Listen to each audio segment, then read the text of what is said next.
programa donde podrás encontrar salud, belleza, nutrición y todo un mundo de variedad y entretenimiento con Dulce Leni. Sintonízanos de lunes a viernes de 9 a 10 de la mañana en consejos, estilo y entretenimiento con Dulce Leni. Muy buenos días, gente dulce de Ibagué, gente dulce del Tolima, gente dulce de Cundinamarca. Los saludo en esta maravillosa mañana, yo, Leni Avellaneda, más conocida como Dulce Leni. Y hoy tenemos un tema que les va a encantar. Un tema que es de sumamente interés para toda la comunidad ibaguereña, para los que son padres, para los que no son padres. Vamos a aprender hoy sobre la inasistencia alimentaria. ¿Qué tal este tema? Inasistencia alimentaria. Y tenemos un invitado súper especial, un invitado que lo conozco hace mucho tiempo y por supuesto he aprendido cosas maravillosas de él. Él es el doctor Néstor Raúl Caro Espitia. Voy a contarles quién es el doctor Néstor Caro.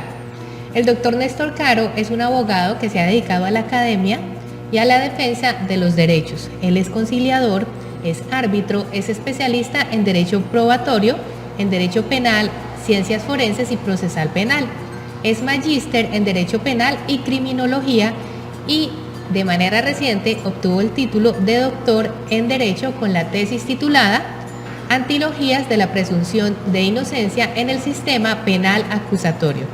Ha sido docente universitario de la ciudad, impartiendo sus conocimientos en las generaciones de abogados en diferentes áreas del derecho por más de 20 años.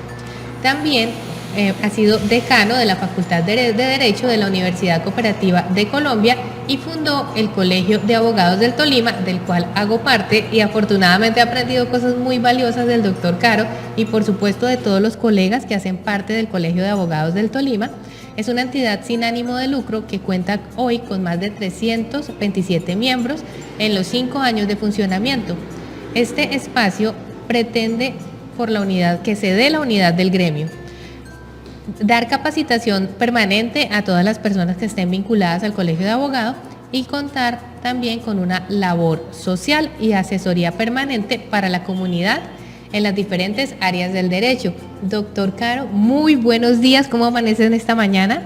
Leni, muy buenos días, un saludo especial y gracias por la invitación, igualmente a la audiencia que se encuentra presente. Doctor Caro, hoy vamos a hablar del tema de inasistencia alimentaria.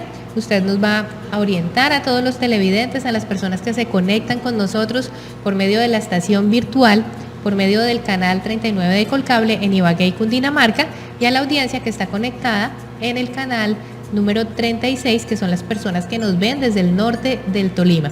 Y por supuesto este video ustedes lo van a encontrar publicado en Dulce Leni YouTube para que ustedes puedan repetirlo y por supuesto aprender qué es la inasistencia alimentaria, conocer más sobre este tema y a su vez, si usted está siendo una persona que necesita alimentos por parte de las personas que vamos a ver aquí en el día de hoy, atento a esto, o si debe alimentos también para que se pellizque, porque la inasistencia alimentaria es un delito, ¿correcto?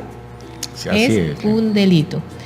Doctor Caro, ¿cuáles serían los preceptos constitucionales del régimen de la familia? Bueno, ante todo,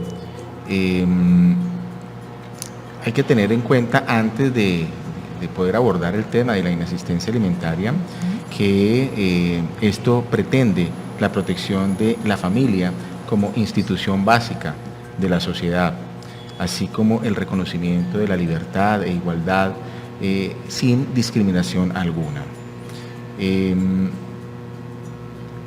Existen varios preceptos como la protección a la intimidad, el deber del Estado a respetar y hacerlo respetar, la garantía del derecho a la familia a no ser molestada, la garantía de la no autoincriminación desde el punto de vista familiar, y la obligación del Estado de apoyo especial sobre todo a la mujer cabeza de familia, así como una protección especial a los niños, a tener una familia, a no ser separada de ellas y sin dejar de lado los adolescentes y la protección y su formación integral. Correcto. Hoy día el concepto de familia ha cambiado, ¿correcto? Sí, efectivamente hoy en día el concepto de familia hay que entenderlo de una manera más amplia, como se entendía con anterioridad. Esto es el núcleo conformado por papá y mamá. Hoy en día el concepto ha variado al punto que se reconoce familias de diferentes uniones. Me refiero a unión marital de hecho, unión inclusive, personas del mismo sexo. Sí, correcto. Entonces, el concepto de familia de momento, como ya cambió, ya tenemos uniones que son entre personas del mismo sexo. Está la pareja que se conforma por dos padres o por dos madres. Así es. Correcto. ¿Qué son los alimentos en este contexto?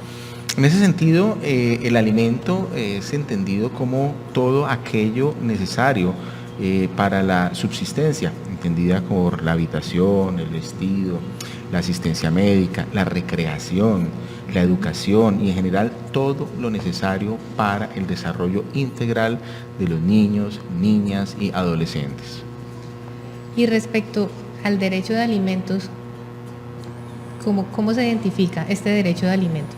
Bueno, para adquirir el derecho es necesario la existencia de un vínculo filial o legal, la necesidad y la capacidad económica del alimentante, el cual termina cuando alguno de ellos varía o el derecho de alimentos se modifica o extingue. ¿Y quiénes serían las personas que tienen ese derecho de alimentos? Bueno, en principio pues estamos hablando de los menores de edad, ¿cierto? Sin embargo, no solamente los menores de edad tienen derecho a alimentos, de hecho hay una protección especial tanto para los ascendientes, los descendientes, los adoptantes, adoptivos, cónyuge, compañera, compañeros permanentes. Okay. Es una protección bastante amplia. Sí, es bastante amplia y hoy día hemos visto que hace poquito salió una sentencia donde, creo, que no sé si estoy equivocada, doctor, me corriges por favor, donde una familia, un adulto mayor estaba buscando la protección de sus derechos de salud, pero en dicha sentencia nos remite la Corte a que toda la responsabilidad estaba en cabeza de los hijos, lo cual reafirma el deber de alimentos de los hijos para sus padres. Es cierto, Leni, efectivamente, así como el padre, la madre le debe alimento a los hijos también le deben alimentos a los padres cuando ellos así lo requieran. Y en ausencia inclusive de los padres, porque a veces los padres no están, inclusive los ascendientes, los abuelos tendrían esa obligación y ese derecho. ¿Qué pasa con las parejas que no tienen hijos? Hay divorcio y la mujer siempre fue la ama de casa, o alguna de las dos partes, tratándose de matrimonios del mismo sexo, siempre fue quien desarrolló las labores de la casa, ese fue su trabajo en su momento. ¿Qué pasa en estos casos? ¿Hay alimentos allí?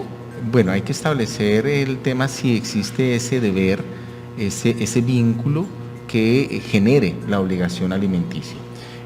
Usualmente cuando hay las rupturas de estas relaciones se solicita alimentos a cargo del cónyuge culpable, digamos que es como la constante que se da, pero pues, generalmente en materia de parejas que son hábiles, aptas para trabajar, que tienen sus 5 sentidos, pues en ese sentido no se deben alimentos del uno al otro, a no ser que, como manifesté con anterioridad, sea con ocasión de la ruptura familiar y se establezca la existencia de ese vínculo y ese deber. Ok, perfecto.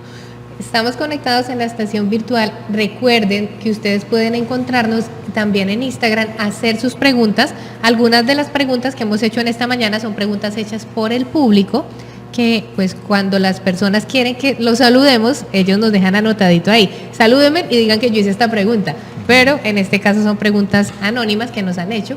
Así que conectados todos ustedes con la estación virtual, con el canal 39 de Colcable y por supuesto pendientes de este programa Inasistencia Alimentaria. Vamos con música.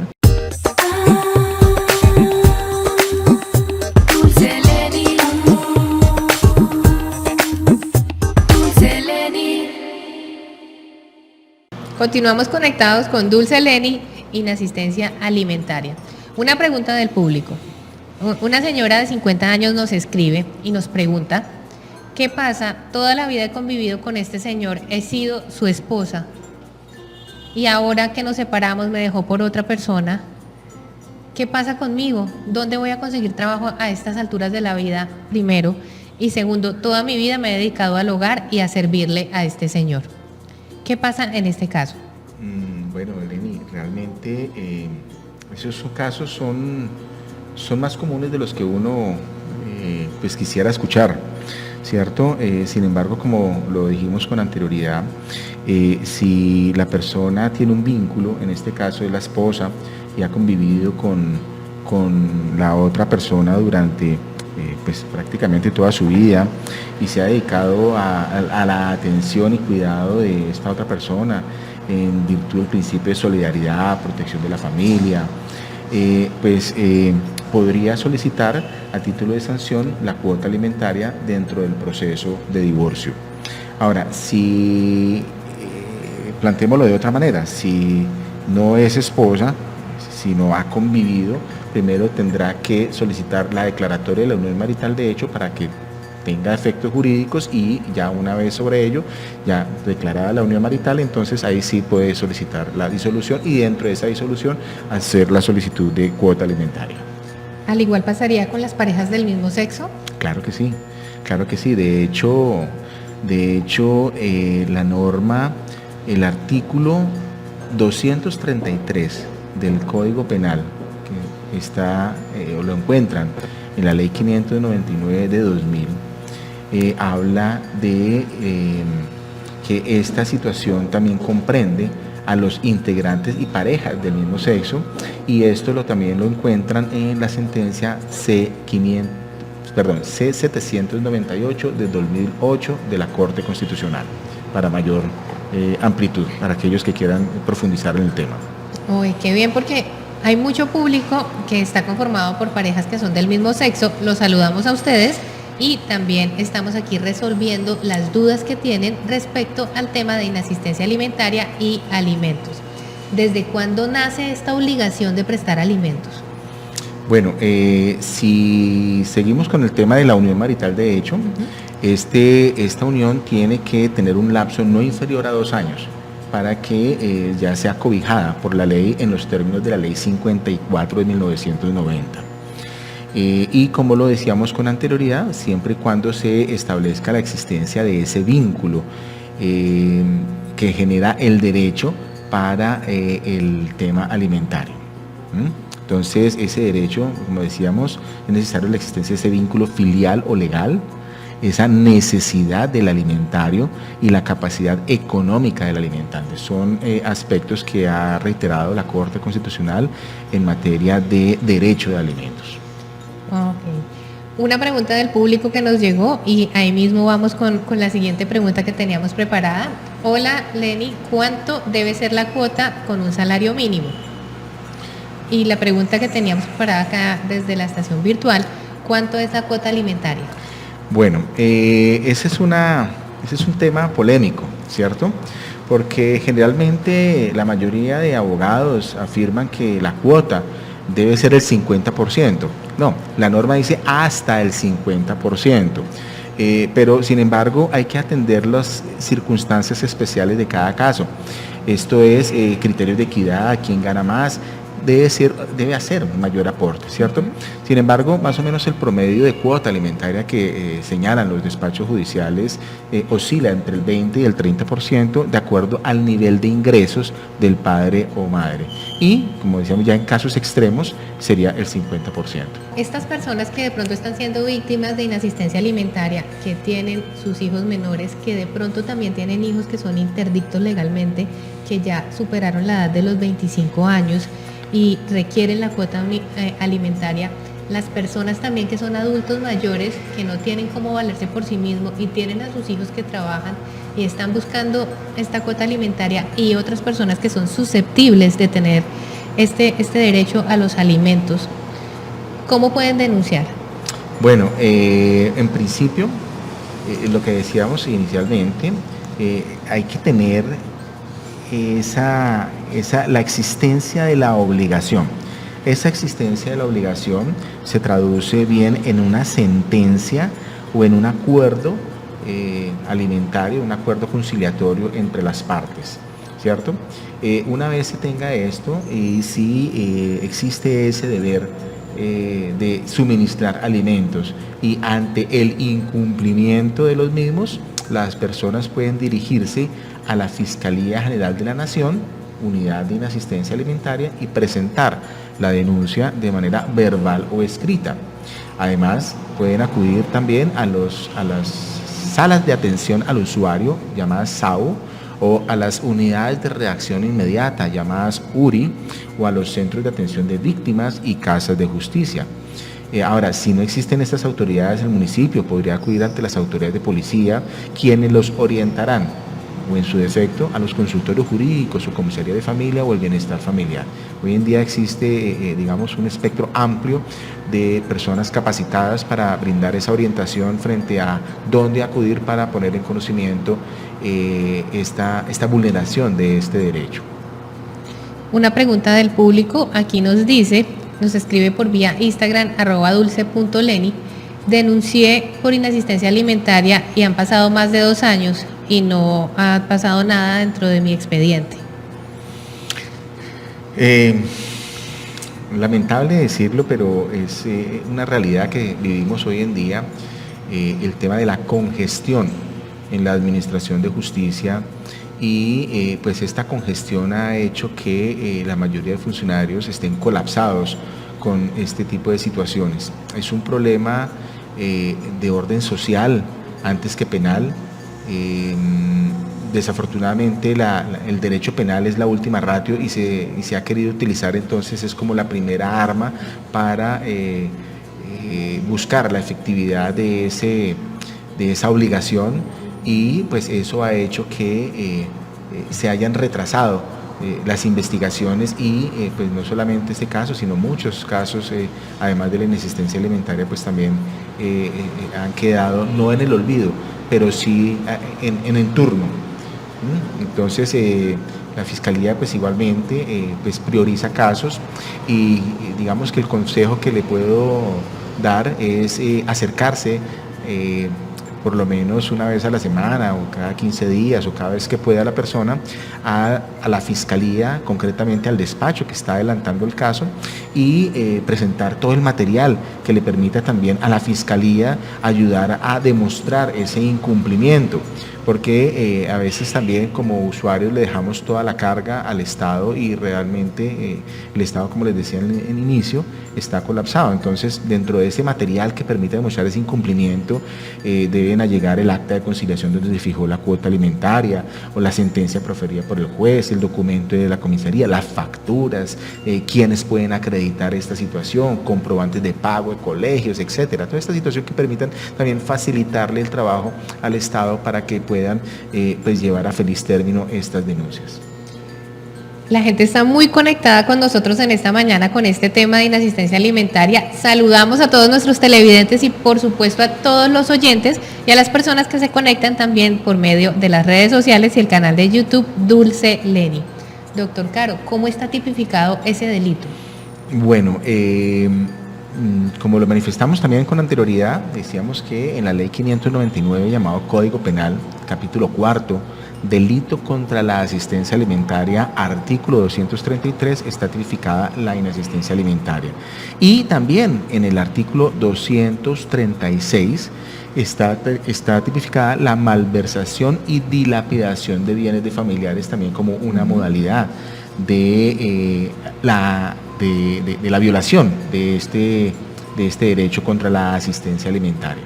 Entonces, de manera concreta, el artículo 233 señala de esta manera, abro comillas, el que se sustraiga sin justa causa a la prestación de alimentos legalmente debidos a sus ascendientes, descendientes, adoptante, adoptivo, cónyuge o compañero o compañera permanente, incurrirá en prisión y multa. Y dicha pena se incrementa cuando esta inasistencia se cometa contra un menor y, como también lo manifestamos, se tiene como por compañero o compañera aquellos que forman parte de la unión marital de hecho durante un lapso no inferior a 2 años, entendido también que estas uniones pueden comprender a parejas del mismo sexo. Y es un delito que también se agrava, aumenta la pena en una tercera parte, si el obligado, con el propósito de sustraerse a esta prestación alimentaria de manera fraudulenta, oculta, disminuye o grava su renta o patrimonio. Y igualmente es un delito que es de tracto sucesivo. Quiere decir esto que a pesar que exista una sentencia de carácter condenatorio, esto no impide la iniciación de otro proceso si incurre nuevamente en la conducta de inasistencia alimentaria.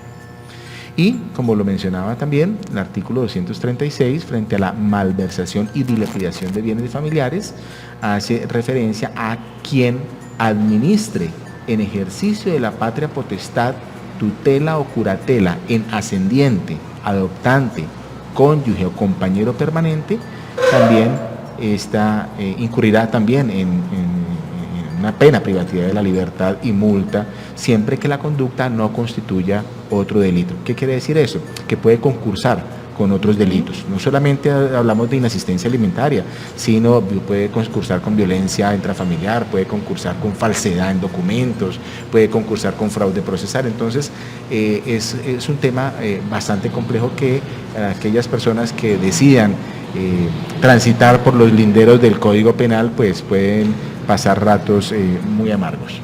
Uy, sí, correcto. De aquí viene otra pregunta que nos hace el público. Aquí nos dice, una señora nos pregunta, tal cual la voy a leer como nos pregunta: el tipo apenas se separó de mí, pasó todos los bienes y los negocios a nombre de sus familiares. ¿Qué puedo hacer? Bueno, a ver, entendería yo que la pregunta como está redactada implica una separación de hecho, sí, ¿cierto?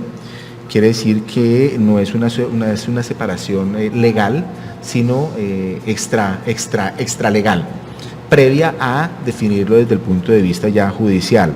Si esto es así, podría solicitarse ante el juez una medida cautelar sobre los bienes y también denunciar el fraude que ha cometido el cónyuge por esta sustracción o este ocultamiento de bienes en perjuicio de la sociedad.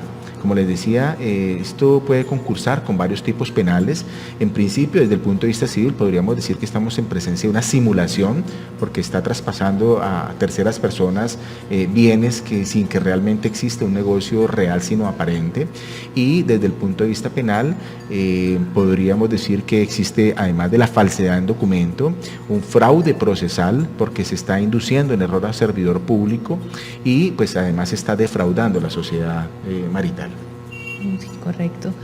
¿Y cuál sería, en estos casos de inasistencia alimentaria, cuál sería el bien jurídico tutelado? Bueno, hay que tener algo claro. Aquí el bien jurídico tutelado no es el patrimonio. Si bien es cierto, se persigue una suma de dinero, la mayoría de las veces el bien jurídico protegido es la familia. Y se castiga no a quien incumple el no pago de una suma de dinero, sino a quien defrauda el patrimonio ajeno por faltar a ese deber, a ese vínculo bien sea de parentesco, de matrimonio, o poner en peligro la estabilidad familiar y la subsistencia del beneficiario. Y hay que tener en cuenta algo también, y si ustedes recuerdan, cuando leímos el tipo penal, cuando abrí comillas, hay una expresión que se llama sin justa causa. O sea, no es solamente el incumplimiento, porque frente a un incumplimiento de una obligación alimentaria yo puedo acudir a la vía civil. Es un ejecutivo, es una obligación clara, expresa, exigible. Yo acudo ante el juez de familia, donde se fijó la cuota, presento un ejecutivo común y corriente, puedo solicitar el embargo de bienes para garantizar el pago de la obligación. Ahora, ya como decíamos, el derecho penal es la última ratio. Si desafortunadamente ya desde el punto de vista civil es inocuo, pues acudiremos ya ante la vía penal para que a través de la justicia penal se investigue si ese incumplimiento se debe realmente a una causa justificada. Hoy en día eso es una situación bastante compleja por la que atravesamos. Para nadie es un secreto la crisis que ha dejado, y con mayor razón en esta época de pandemia. Pero el aducir que no se tiene trabajo no es excusa para sustraerse a la obligación alimentaria. En ese sentido ya también la Corte aplica una presunción, y es la presunción de que todos por lo menos devengamos el salario mínimo. Y sobre esa presunción se fija la cuota alimentaria. Entonces estaríamos hablando que si el salario mínimo, por decir, vale 1 millón de pesos, acercándonos, entonces la cuota alimentaria acercándonos al 50% sería 500.000 pesos, que como decíamos también, tendríamos que demostrar también la necesidad del alimentante, las necesidades también de que está obligado, porque él también vive de algo y tiene que vivir. Entonces por eso es que se separa ese otro 50% de ahí. ¿Listo? Y si efectivamente la persona está cobijado por una fuerza mayor, es decir, por ejemplo, tuvo un accidente, está privado de su libertad, realmente está incapacitado, pues es donde realmente se establece que existe una justa causa para sustraerse, no para exonerarse de la cuota, porque la cuota sigue mientras se mantenga ese vínculo jurídico. ¿Qué nos dicen los derechos humanos sobre la inasistencia alimentaria?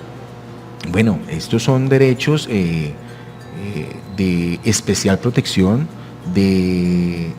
diríamos, de protección reforzada, bajo el entendido que tiene una inspiración en la Convención sobre los Derechos del Niño, ¿cierto?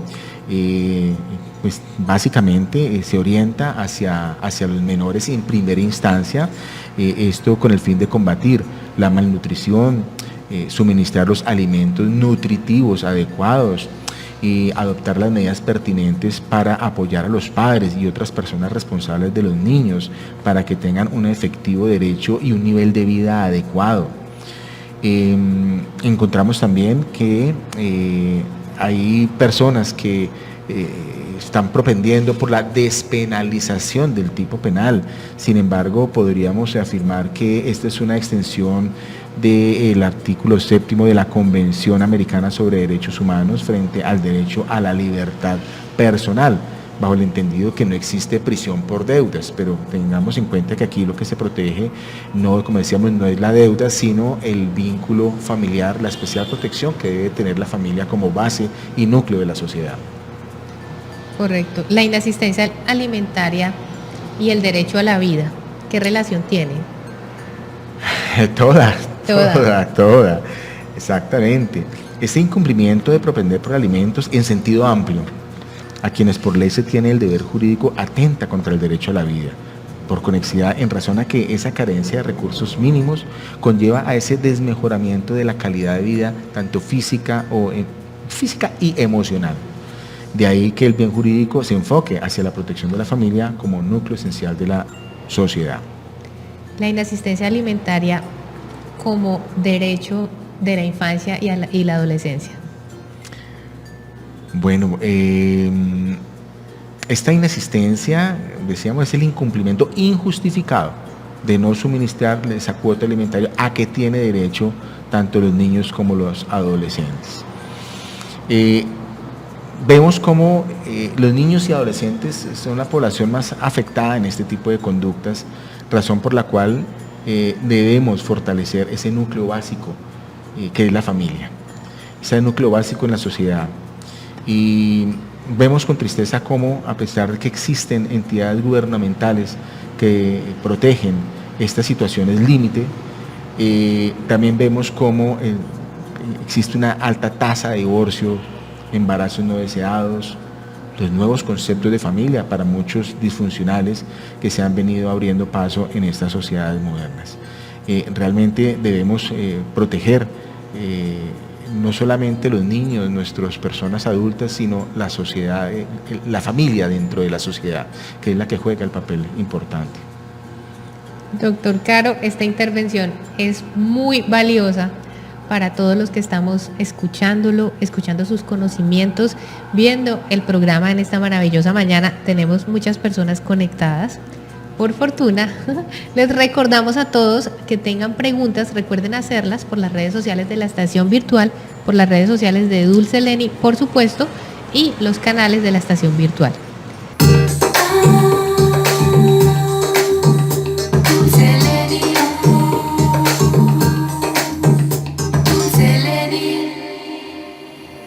Recordemos que los miércoles hablamos mucho sobre género, sobre violencia, por supuesto sobre las falencias que hay en nuestra sociedad a los derechos de las mujeres, a los derechos de la población vulnerable. Vamos a hablar de la inasistencia alimentaria como violencia. Doctor Caro, ¿cómo se configurará este tipo penal como violencia, la inasistencia alimentaria?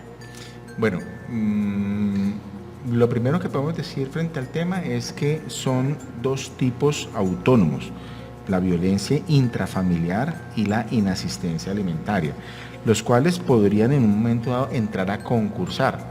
Ahora, obviamente el no suministrar los alimentos debidos cuando se deben en su momento, pues genera un tipo de violencia, como decíamos, un tipo de violencia psíquica y pues que podría llegar también a la parte física. Sin embargo, hay que deslindar esos dos aspectos, ¿cierto? Porque la inasistencia se traduce en ese deber de suministrar esos alimentos para la congrua subsistencia hacia quien legalmente se debe. Y la violencia ya implica ese maltrato que además de no suministrar los alimentos, pues es el maltrato de palabra o de obra que se profiere o se infiere en contra de otra persona. Y generalmente el núcleo familiar. Sí, correcto. En algunos casos hemos observado que el hombre es el proveedor en un matrimonio de pareja de heterosexualidad. Sí. El hombre ha sido el proveedor, entonces él utiliza la negación de dar los alimentos para obtener algún beneficio. Sí, eso es también muy común, en el sentido de que no doy alimentos y no me deja ver el niño. Exacto. O sea, condiciona el tema y estos son aspectos totalmente independientes. Si generalmente pues los temas de inasistencia alimentarios pues van unidos a otra dinámica y otra problemática más compleja, que es el tema de la familia. Va unido al derecho a las visitas, va unido al tema de la violencia. Y esto, pues finalmente los que sufren esta situación son los menores. Los menores no tienen por qué sufrir este tipo de situación, y en el evento que se presente una situación de estas, el padre o la madre, porque también puede darse en diversas ocasiones, podría acudir también ante el bienestar familiar si se encuentra el menor en una situación de carácter irregular, para un restablecimiento de derechos, o inclusive también ponerlo en conocimiento de la autoridad respectiva para que el fiscal, si estamos en sede de inasistencia alimentaria, también ilustre sobre esa conducta errada que está practicando quien condiciona el suministro de alimentos a otro derecho. Inclusive esto puede llevar, como decíamos, a otro tipo penal, que es el constreñimiento. Puede concursar. Esta es una pregunta del público que nos han hecho por medio de las redes sociales. ¿La inasistencia alimentaria puede configurar violencia hacia la mujer o violencia de género? Sí, y lo complemento con lo anterior. Hay que establecer a ver, cada tipo penal es independiente, ¿cierto? Entonces, la violencia como tal implica ese maltrato físico de palabra, bien sea contra sus ascendientes, descendientes o contra personas del mismo género, si son parejas, pero hay que deslindarlo de la inasistencia. Obviamente, como decíamos, una puede llevar a la otra, pueden concursar. ¿Qué implica el concurso de delitos? Que no me van a procesar solamente por una conducta, sino por 2 conductas o 3 conductas, de acuerdo a los comportamientos que yo despliegue en mi relación de pareja o en mi relación al interior de la familia. Entonces, a veces hay que evitar, si tenemos problemas Por eso digo, el derecho penal es la última razón de ser, la última ratio.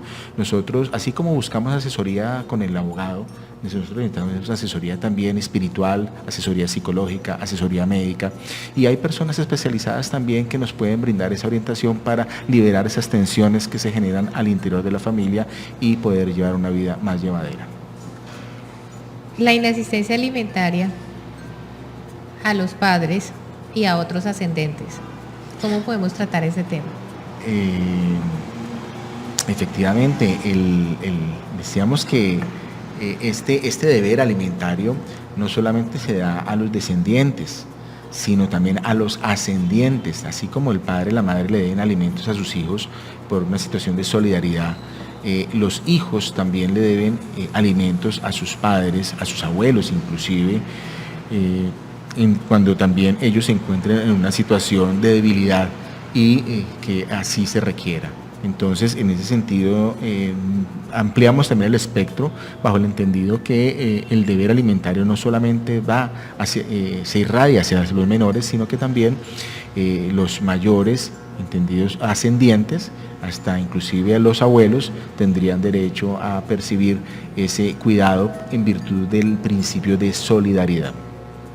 Otra pregunta, esta pregunta es del público.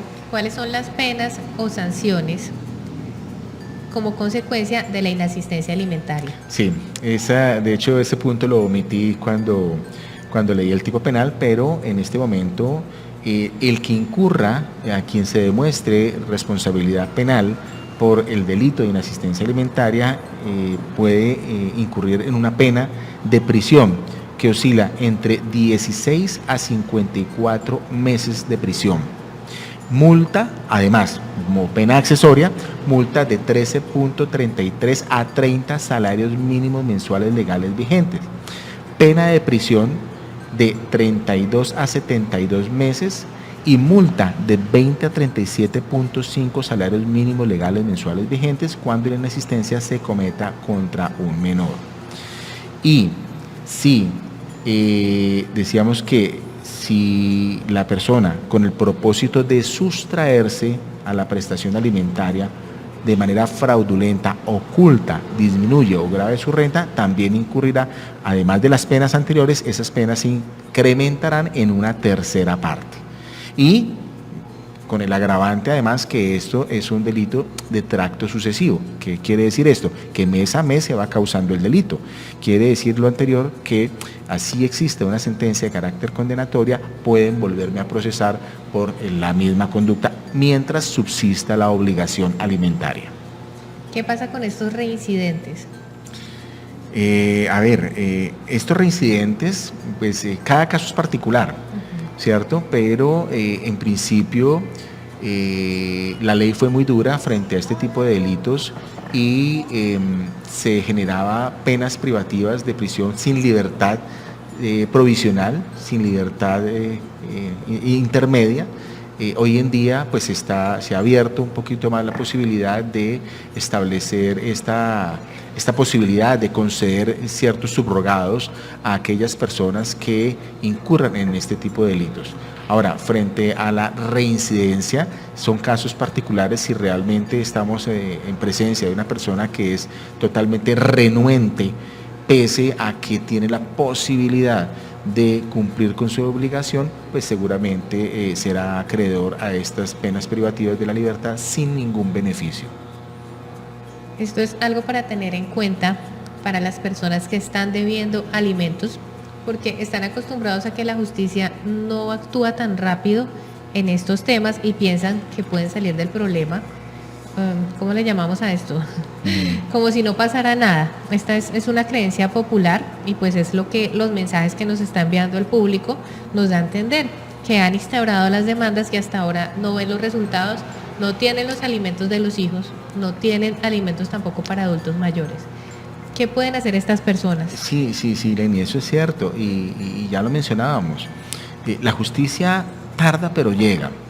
Y una experiencia que he tenido en el ejercicio de la profesión es que los mismos funcionarios dicen, por aquí nunca volvieron a preguntar por su caso, debe ser que ya no tienen interés.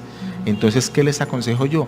Estén pendientes de su caso, acudan periódicamente a los estrados judiciales, a la fiscalía, a las entidades que están adelantando el caso, pregunten por su caso e igualmente pregúntenle al funcionario cómo les pueden colaborar, muestren esa necesidad, porque la mayoría de las veces las personas denuncian y se olvidan de la denuncia porque pues, nuestro sistema, pese a que teóricamente muestra una efectividad, la práctica, como decíamos también, pues está congestionada, está colapsada todo el aparato judicial. Entonces es entendible, uno habla con un servidor público, tiene 1000 negocios o causas o investigaciones, pues se le sale de control el tema también. Entonces, el consejo que yo les doy es que si realmente quieren llevar a feliz término los casos, acudan periódicamente ante las oficinas, escríbanle a los funcionarios en ejercicio del derecho de petición, ellos están en la obligación de dar respuesta de cómo va el caso. De hecho, el artículo 11 de la ley 906 habla sobre los derechos de las víctimas. Y en este caso las víctimas tienen derecho a recibir una información detallada y periódica de cómo va su caso. Entonces no les dé miedo preguntar, que los servidores públicos están en la obligación de atenderlos y dar respuesta a sus inquietudes. Aquí nos envían un saludo, este mensaje viene por la señal en vivo de televisión. La doctora Luzmila Barrero Reyes nos envía felicidades por estos temas de gran interés y agradecimiento, en especial al doctor Caro, un saludo muy especial por compartir su conocimiento. Los acompaño desde casa. Luzmila Barrero Reyes, miembro activo del Colegio de Abogados del Tolima, presente el CAT. Muchas gracias, Luzmila.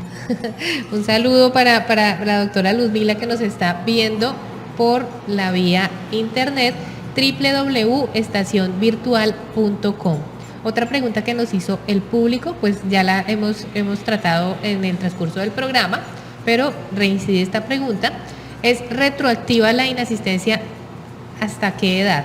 ¿Es retroactiva la inasistencia y hasta qué edad se prestan alimentos?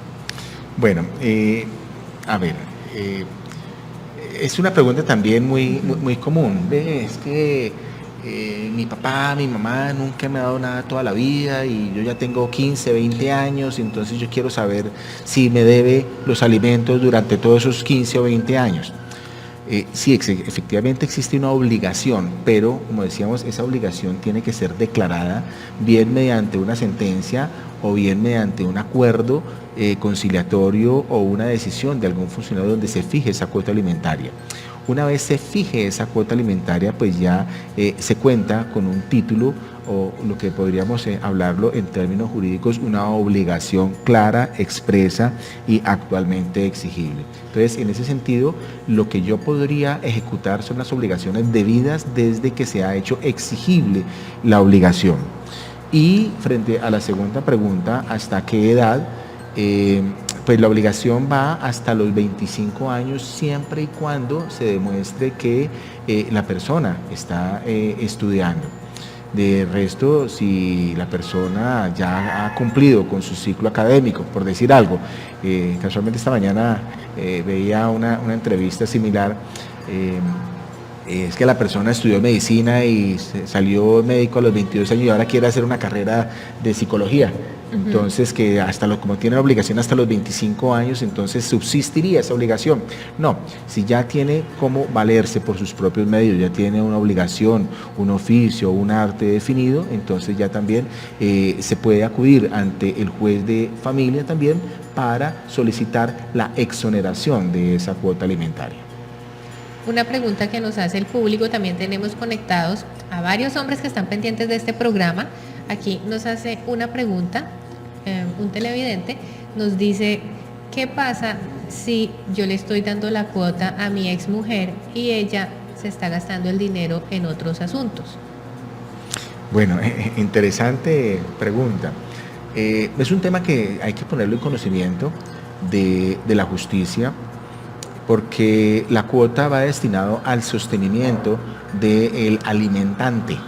Entonces, si ese destino, si el dinero coge otro camino, pues sí hay que ponerlo en conocimiento de la autoridad.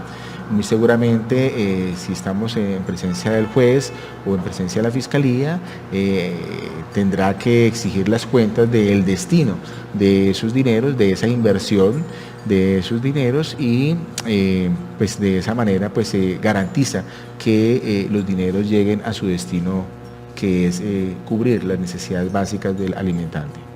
Nos preguntan, ¿los alimentos pueden ser conciliables a que nos pregunta una persona, a que esta persona decida consignar el dinero pagando el colegio de los niños o pagando un mercado? ¿Puede haber algún tipo de conciliación al respecto o siempre tiene que ser en dinero? No. Es bien interesante la pregunta porque digamos que aquí nos hemos centrado en la parte dineraria, pero realmente es un aspecto que admite la conciliación. Y al admitir la conciliación es un aspecto que admite explorar múltiples posibilidades. Entonces, si nosotros, por decir algo, valoramos la cuota alimentaria en 100 pesos, entonces decimos, pero si es que el niño o la niña gasta 20 pesos en colegio, gasta 20 pesos en vestuario, gasta 20 pesos en salud, entonces tenemos 60 pesitos ahí, entonces nos quedan 40 pesitos. Yo podría acordar que esos tres conceptos yo los cubro y hace parte del cumplimiento de esa cuota alimentaria, y de esa manera estoy demostrando el cumplimiento de la misma. Eso depende del acuerdo que lleguen, y la mayoría de veces se concilia de esa manera en los despachos judiciales. Entonces, por ejemplo, si la persona tiene el seguro médico, entonces yo lo cubro. Si la persona tiene posibilidades de darle recreación, entonces yo la saco, pero pues obviamente esa recreación pues tiene unos costos también. Si la persona puede estar en mejor capacidad, pues decir, vea, yo le puedo dar la muda. Entonces todo eso hace parte de los alimentos congruos, y finalmente pues lastimoso decirlo, pero todo eso hay que venirlo sumando, y al momento de rendición de cuentas, pues ahí se va a hacer, una vez se llegue al resultado de esa auditoría, pues va a estar el resultado. Entonces, para redondear nuevamente la respuesta, la respuesta es afirmativa, en el sentido que sí se puede transar, o se puede conciliar en aspectos distintos al dinerario, en especie. Otra pregunta del público, nos dicen, ¿cuál es el monto mínimo a pagar en una cuota de alimentos a este año 2021 en Colombia? El monto mínimo, pues decíamos con anterioridad que se presume que las personas devengan el salario mínimo legal vigente. Sobre ese salario mínimo legal vigente, pues se hace también una fracción, se fracciona esta suma de dinero por decir 50-50, donde el 50% es de lo que vive el obligado, ¿cierto? Y el otro 50% es de lo que se derivaría de la obligación alimentaria. Si estamos hablando de un salario mínimo de 1 millón de pesos, pues la cuota podría ascender hasta 500.000 pesos. Pero igualmente también podría reducirse en el evento, pues de acuerdo a lo que se demuestre dentro del proceso. Obviamente, los que hacemos mercado sabemos que cada pasadita por el supermercado un fin de semana supera ampliamente esta cifra. Entonces, sí, yo hago un llamado e invito a aquellas personas que suministran esta cuota alimentaria para que razonen frente al valor que hoy en día tiene la canasta familiar, y de esa manera puede ser también un poquito más laxos y propositivos frente a las cuotas alimentarias. Otra pregunta del público, ¿cuál es el porcentaje? Bueno, quieren como que la pregunta va enfocada a que nos cuentes cuál es el porcentaje de víctimas de ese delito mayor, sexo masculino o sexo femenino. Eso es una pregunta muy específica, ¿no? Sí. Sin embargo, digamos que el porcentaje mayor que hemos visto es en menores. En menores, y pues en menores está tanto los niños como las niñas. Ya digamos, de frente al tema de la solicitud de cuota alimentaria al cónyuge culpable de la separación, pues baja en cierta medida el porcentaje, ¿cierto? Pero no tendría, digamos, sustento para dar una cifra exacta frente al tema. O sea, la respuesta la doy de acuerdo a la experiencia que he tenido. Ya hemos llegado al final de Dulce Leni, estamos sobre las 9:56 de la mañana. Estamos muy agradecidos, doctor Caro, de que usted nos haya acompañado en este set de la estación virtual del canal 39 de Colcable de Dulce Leni. Muchas gracias por compartir sus conocimientos con nosotros.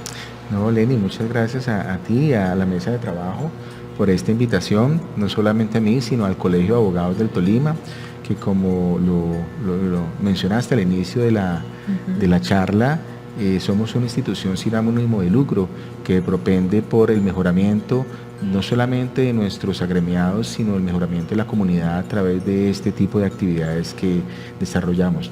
Sea la oportunidad esta para invitar a los demás colegas también para unirse a estas invitaciones y brindar la asesoría que a bien lo requiera la comunidad. Muchas gracias. Muchas gracias. Hemos llegado al final de Dulce Leni. Les recuerdo que se conecten con nosotros de lunes a viernes de 9 a 10 de la mañana. Cada día traemos nuevos temas para compartir con ustedes. Nos pueden sintonizar en www.estacionvirtual.com, pueden descargar la aplicación en la App Store o en Google Play. También nos pueden ver en el canal 39 de Colcable en Ibagué y Cundinamarca, y en los municipios del norte del Tolima estamos conectados por el canal 36. Por supuesto, me encuentran y van a encontrar este programa y otros programas en YouTube, Dulce Leni. También se comunican conmigo en las redes sociales de Dulce Leni. En Instagram estoy como @dulce.leni. En Facebook encuentran mi fanpage Dulce Leni, y de momento tengo unos grupos de Facebook: Mujeres Valiosas Colombia, Mujeres Valiosas Ibagué, para que ustedes se conecten conmigo por todos estos medios. Besos y abrazos para ustedes. Hasta pronto.